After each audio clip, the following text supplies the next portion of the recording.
Good evening. I will call this public hearing of the Mendon Select Board to order. Today is Thursday, January 22nd, 2026, and the time is 6:04 p.m. My name is Sarah Buxton. I'll be chairing this public hearing of the Mendon Select Board. Joining me is Seth Bridge, the Vice Chair of the Select Board. Megan Smith is unable to make it this evening. Also joining us is Terry Corstones, the Chair of the Planning Commission, and I see there are other Planning Commission members here in the audience as well. This meeting will be recorded, and I just wanted to walk through a little bit of what's different about this meeting than a normal Select Board meeting. The purpose of tonight's hearing is to receive public comment on the proposed amendment to the Town of Mendon's zoning regulations. Those amendments apply to the whole town, and they include updates to the regulations themselves and the maps. The full text of the amended regulations are available online, as well as other materials. I happen to have a copy tonight. If anyone needs to grab one, I'm happy to share.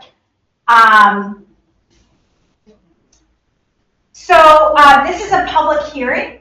The Select Board is here tonight to listen. We aren't going to be debating the merits of the proposal. That happens at a public meeting that is duly warned on Monday. So these are different things. We aren't conducting business tonight other than to receive public comment. What we will do, though, is if there are members of the public who have questions or who have comments and you have clarifying questions, we will try to answer them if we can, or defer to others in order to answer them. Before we go to public comment, I will give a brief overview of the changes that were made since the regulations moved from the Planning Commission hearing to the Select Board. Because the Planning Commission had a hearing, they announced everything that was that had changed with the regulations, and I won't bear repeating all of that. I'll just say what's changed since then. But of course, if you have questions about anything, we can, try to sort that out together. Sarah, before you get started, yes, could you just also provide an overview on how you're going to take public comment when we're done? Yep, I will. Yes, I sure will. Perfect. I'll do the overview. And then I'm going to turn it over to Chair Corstones to speak a little bit on behalf of the Planning Commission's work. When we do get to the public comment part, I wanted everyone to know that the way that will work, we'll have everyone say your name and whether you are a Mendon resident. You don't have to be a Mendon resident in order to make a comment, but we just want to note that in terms of our minutes for this hearing. Please keep your comments focused on the proposed zoning amendments. What's different about tonight's hearing is it isn't a general airing of all comments. It needs to be related to the zoning regulations. If they are not about the zoning amendments or that particular matter, that will be found out of order. Be respectful and concise so that everyone who wishes to speak has an opportunity. We'll allow 5 minutes for everyone to speak. Everyone will get a chance to speak if you want to for 5 minutes. At that time, we'll ask you to conclude your remarks. If you want to say more after everyone else has had a chance to speak, you can speak for another 2 minutes. And after that, it'll be up to the discretion of Seth and I as the Select Board if we're going to grant more time for comments. If the effective conduct of the hearing is disrupted in any way, the disruptor will be asked to leave, and we'll go about that in the normal way. Okay. Any other procedural questions before we move to the summary of the amendments? Terrific. So following the Mendon Planning Commission's public hearing on November 15th, there was a vote on November 20th that passed a version of the zoning regulations over to the Mendon Select Board. The Mendon Select Board made small changes to the regulations at that point. We heard from the Rutland Regional Planning Commission that we needed to update the definition of manufactured or modular home to clarify that for flood hazard area purposes, a manufactured home doesn't include recreational vehicles. We also removed Article 7, which was related to sign regulations, and subsequently just took that language and made it its own ordinance, which was passed on the 15th of December. So that language still remains as part of our rules and regulations, but it is in a separate ordinance. Finally, we made we clarified how applications for a change of use would be reviewed in Section 302, and then made very small stylistic or grammatical, typographical changes after that. So that was the bulk of the changes that have been made to the amendments since then. I have noticed what I think is a non-substantive change that I'm going to ask the Rutland Regional Planning Commission to change before the Select Board takes this up on Monday. And that is in the final map of the final proposal. The topographical map still distinguishes the 25% slope area and one of the chains in town. But the Planning Commission, when it passed out of the Planning Commission, had eliminated that as one of the 3 districts. We just kept a ridge line and the 300-foot elevation district. The 25% slope has gone away in language. So I'm just going to ask them to update their map and just notice that this afternoon, and that should be updated by the time these are ready for Monday. So with that, Chair Corstones is joining us virtually, and I would invite you, Terry, if you'd like to say a few words or provide any background that you wish for the content of the zoning regulations thus far. Oh, Sarah, thank you very much. Sure. Can you hear me okay? Can you hear me okay? Yes, we can. Okay, thank you. And I apologize. I was working in Montpelier today and wasn't able to leave soon enough in order to be there in person. So thank you it's nice to have the opportunity to participate remotely. Mainly, I just wanted to thank, first of all, the Rutland Regional Planning Commission consultant, Logan Solomon, who helped us through a municipal planning grant throughout the process, and the Planning Commission members who worked over a year going through the zoning regulations section by section, typically in a separate additional meeting. Some meetings in private. And what changes were made are reflected in the minutes of the Planning Commission, so that ideally people, if they have questions, they can provide. We tried to provide as much background as possible in the minutes. So I just wanted to make mention of that if there were questions about what was looked at. The primary purpose, since the zoning regulations were last voted on in 2010, was to update where needed in order to comport with state law, and also to provide clarification where it was needed, and to address different aspects of zoning that came about during since the last draft of the zoning regulations, things that just weren't present when we reviewed them most recently. So that was the effort and the plan and the goal. And I just want to again thank everybody and for all the input that we received in the process. It was a team effort, and we really appreciate all the work that went into this draft, and we hope it reflects kind of a modern contemporary reality of zoning regulations. We did our best to bring Mendon's up to date. Great, thank you. And I'll just add that I think we need to also thank you, Terry, for chairing the commission and leading this effort for the last year and a half, and also other commission members who are here in the room and not with us. Justin Lindholm, Fred Bagley, Dick Howe, Steve Ellerin, Dennis O'Connell, and of course our zoning administrator, Greg Smith. I think everyone spent dozens, if not close to 100 hours for some people, reviewing multiple drafts, discussing, considering, and revising the regulations. So thank you and all of the Planning Commission and the team for all of that work. Oh gosh, thank you. I agree. Hear, hear. Okay, so I think that concludes the overview and the thanks.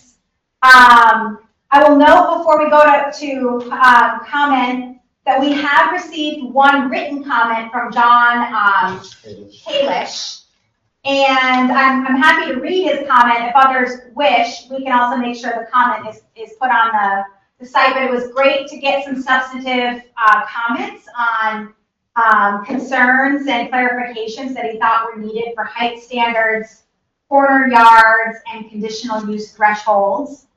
But he is not here, as far as I can tell, with us tonight. So that will go into the record, and that has been shared with all the members for consideration. So with that, why don't we begin to take public comment? Remember, all you need to do is raise your hand, and then you'll be asked to just state your name and your residency. Keep your comments focused on proposed zoning amendments, and you'll have 5 minutes for your first comment, and if you need more, we'll go into round 2 for 2 minutes. So I see Fred Bagley has his hand up, so go ahead, Fred. Why don't I'll start the timer, just introduce yourself and what town you're from. Fred Bagley from Mendon. Can you just clarify where short-term rentals wound up? Yes. So for the record, so before the Planning Commission voted out the regulations at the very last meeting, they took out the short-term rental section and submitted it over to the select board and asked the select board to consider adopting it as an ordinance. So that also was adopted as an ordinance on December 15th. And for those who want to know, it was published in the Rutland Herald, and there are copies available. There's a timeline, I believe, of 44 days. I don't think we passed the 44 days, but if there is a concern and folks want to have a vote, a petition of 5% of Mendon's voters can petition, and then we would put it on the ballot for town meeting. But otherwise, it follows the regular ordinance process and will become a ordinance on day 60. And I believe the effective date was April 1st of this year. Yep. All right.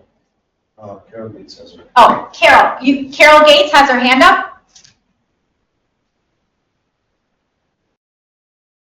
Go ahead, Carol. Just introduce yourself, or Brian, whichever is there. Yeah, I totally understand. Yep. So I'm going to have my time, and then my husband's going to have his time. So okay, when you're done with your time, just make sure I note that, and then I'll restart.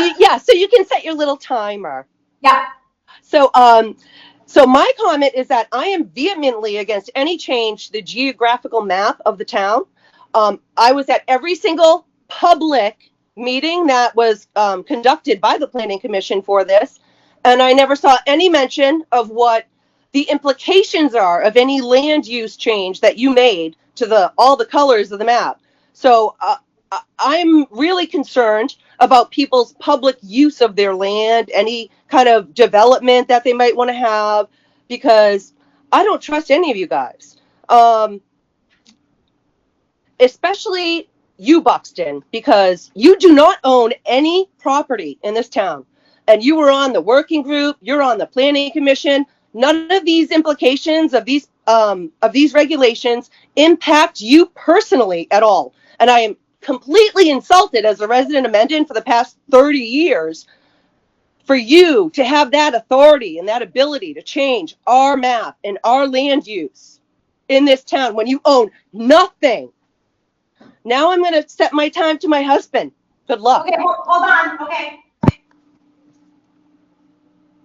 All right, Mr. Gates, whenever you're ready, go ahead and just introduce yourself, and I know you're from Mendon, but just for the record, say where you're from. Yeah, I live in Mendon, but I'm pretty sure you don't live in Mendon, do you, Sarah? Or could we look at your license Right now. right now and see it and see where it says Mendon? And I'm asking, how many meetings did you have? Mr. Gates, you can focus your remarks Stop on his time when you I'm going to start my time again. This You is warning interrupted number my 1. time. I This is am warning reclaiming number my 1. 2 minutes. This is warning number 1, and I will No, start it's not a warning. You are interrupting me. How many meetings did you have without public knowledge? How many meetings did the planning commission have without public knowledge? I know I tried to get in too. You had private meetings that the members of the public should be aware of. This working group, many times, you did this in private, not in public. I don't think you even live in Mendon. You shouldn't be allowed to make any rules or Mr. dictate Gates, what your anybody. Yeah, your but I'm gonna comment- reclaim my 2 minutes again. Please Cause mute you that. did interrupt me again. You fucking little redheaded bitch. You're Stop done. interrupting me. You're done.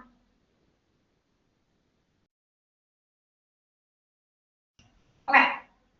Can we talk about that one after? Yeah. That's a constructive removal from the meeting. Okay. Thank you. Are there any others who would like to make remarks? We'll stick around for a little while, so if you want to thumb through the.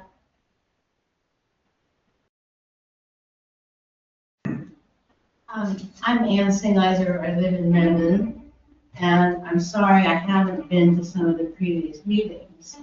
So I've read parts of the proposed new regulations, but not thoroughly. I was interested in getting some information from you, or maybe it would be from Terry Croissant's. What are the major changes that have been made in these proposed new regulations? Sure. So let me pause here.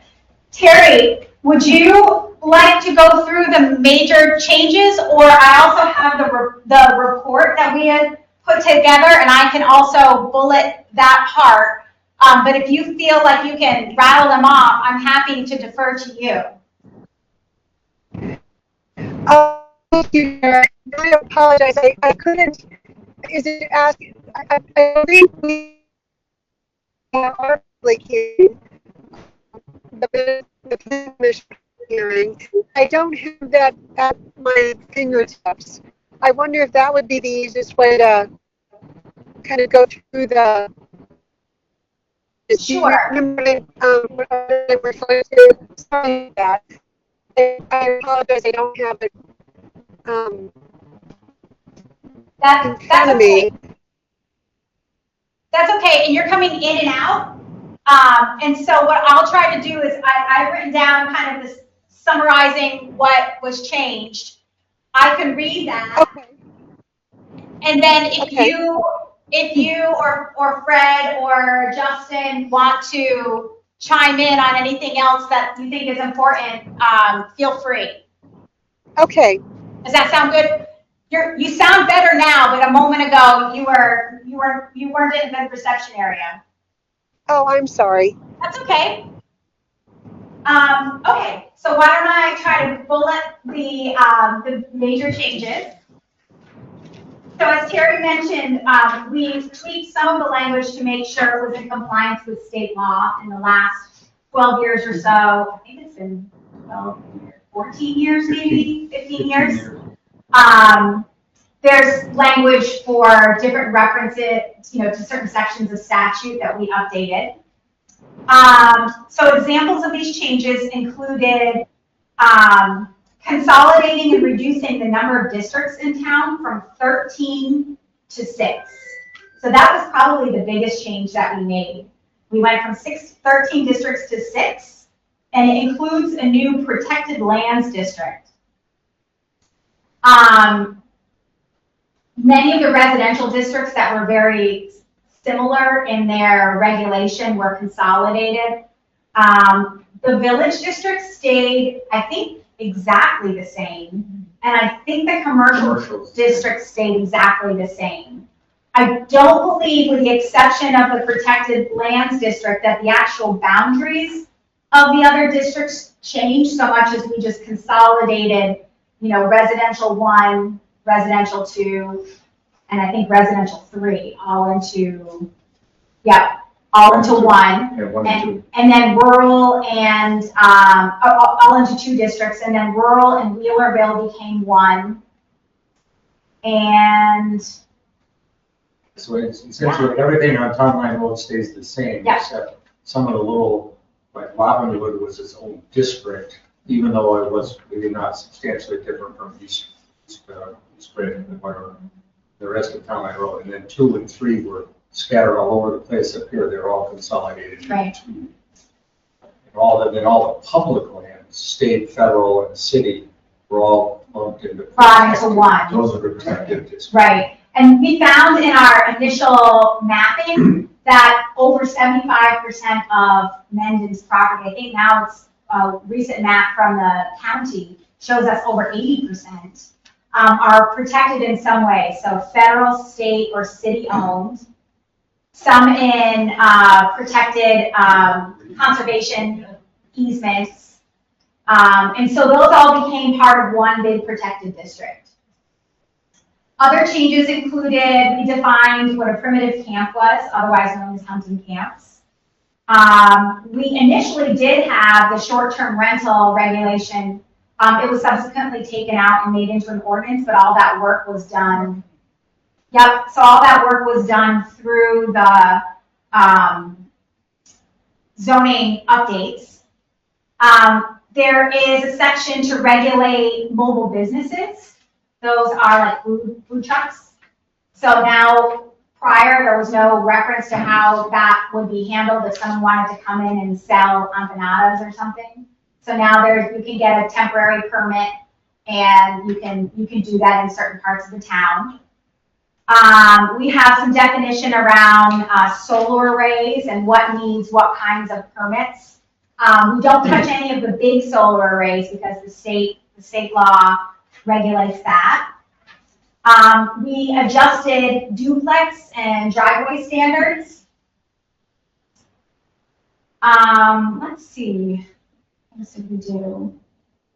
We increased the number of maximum dwelling units per acre from 4 to 5 in the village and for the pipeline connected properties. And the reason for that is that aligns with state law that requires that if you're in the village or if you're on one of the pipelines, you have to permit 5 dwelling units per acre. So that was one of the other changes that we made to align with state law. It also conforms with the town plan, where we're preferring growth and development in the village and in those areas as opposed to like the rural district. I think those were the big ones that we had the list of. If there's anything else that others remember. Is that aligned? I think the main thing was the 13 to 6, because we literally went through lot by lot and found that lots of lands that were private or whatever are now federally or whatever, or under enormous conservation easements. So they're all now in this large green. All that green is protected land. Yes. Which it's hard for us to imagine that the federal government's ever going to put houses in the national forest, but nonetheless, we had to have some rules from the town standpoint about Right. the land district, should they do that? Right.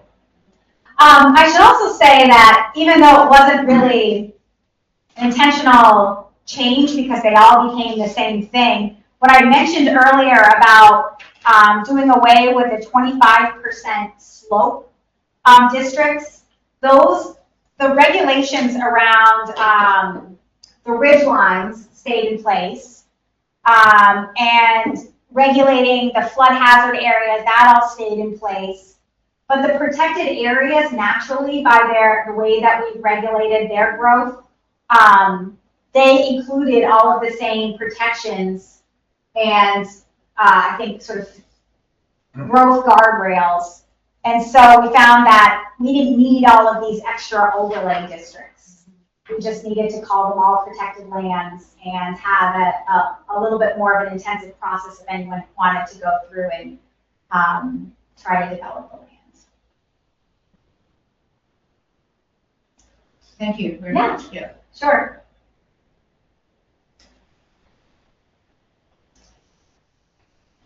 Another. I think what we'll do is we'll just wait a few more minutes. Sarah, would you like to go over the comments that Mr. Kalish sent in, just because it is feedback? Sure. So Mr. Kalish offered a few comments, and if anyone here wants to reflect on those comments, that's fine as well. He said that given around the height standards, he said given the town's topography, it would be helpful for the regulations to more clearly define how building height is measured on sloped sites. So in particular, he wanted to clarify whether a height is measured from an average finished grade or allowing the height to be elevated relative to the to adjacent finished grade for a step down portion of the building. He said clear guidance on this issue would encourage buildings to follow the natural grade of the land, reduce the need for excessive excavation and retaining walls, and result in development that better fits Mendon's landscape. Explicitly addressing height measurements on sloped sites would assist the Development Review Board or the zoning board by providing a consistent and objective framework for review, reducing ambiguity and the potential for inconsistent interpretation. So he's not asking to alter the town's intended height limits, but rather ensure that those limits are applied in a manner that reflects local terrain and supports context-sensitive design. With that comment, I will say we did increase the height limits in the commercial district. I believe the height limits across the entire town were 30 feet prior. I can look this up. It's 29 for some reason, but. That could be. So let me see if I have my marked up version. But whatever it was, we went up to a higher amount in the commercial district. And the marked up version is also online for those who are looking for it.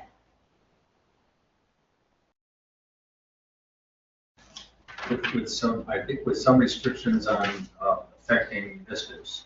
Right, yes, exactly. So, oh yeah, so for,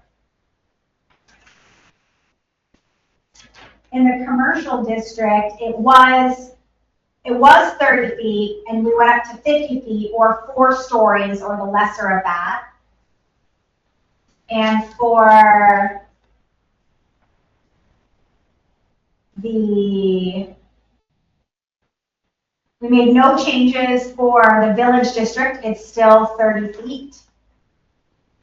And we made everyone else consistent at 30 feet. So that would be the remaining districts were all 30 feet.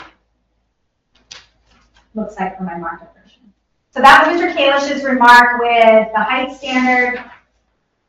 He then also said that with corner yards, he asked that the town consider revising section 406 so that the corner lot front yard rule applies only to public streets. He noted that one of his parcels that fronts Route 4 also abuts the Cortina Country Road, which is a private road, and that treating a private road as a second front yard significantly reduces the usable area and increases the cost without advancing the typical public purposes of the front setbacks like visibility areas and right-of-way protections. He noted that many Vermont towns limit this requirement to public roads and allow reduced setbacks around private roads. So his suggested clarification was just to note that for the corner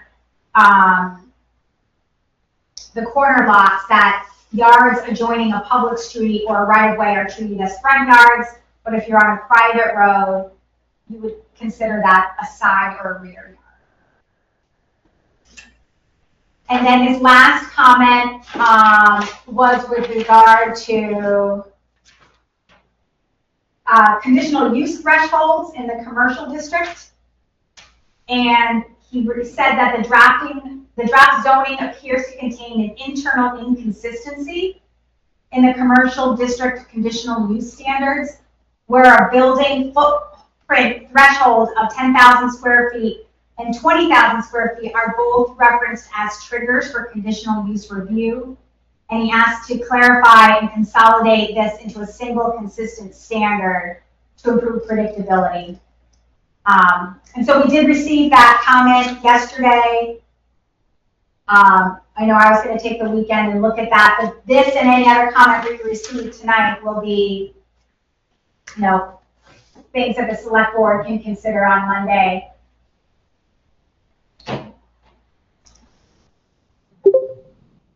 So I'll also just mention that the timeline for this is such that the intention has always been for the electorate to be able to vote.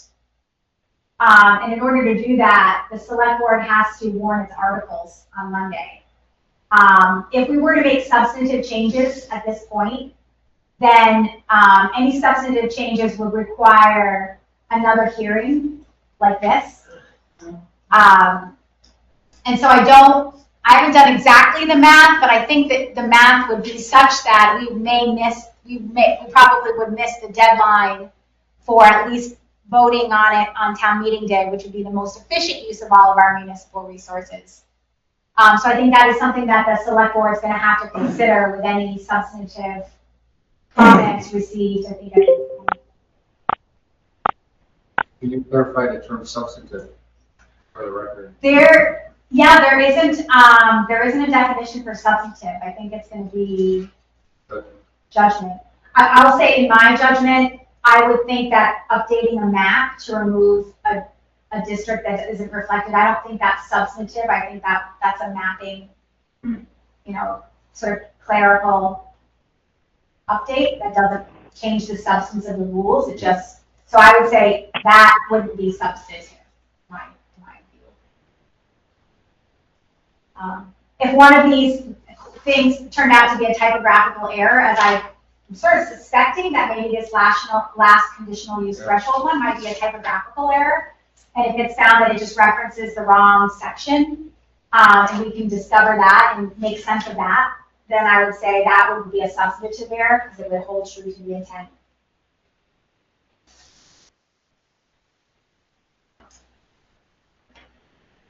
All right, we have a few more people who've joined us. If there's anyone else who'd like to comment, please raise your hand. We're doing 5 minutes, and then we'll do another round if needed.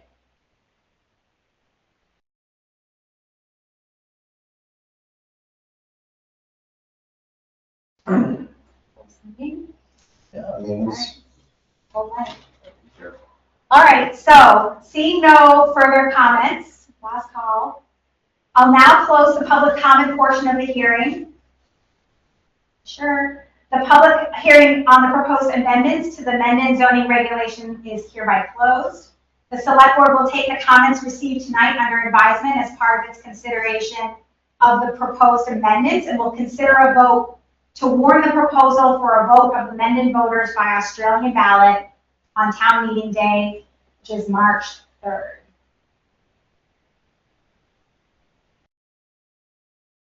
Okay, so with that, I'll call the meeting ended. We can close the meeting.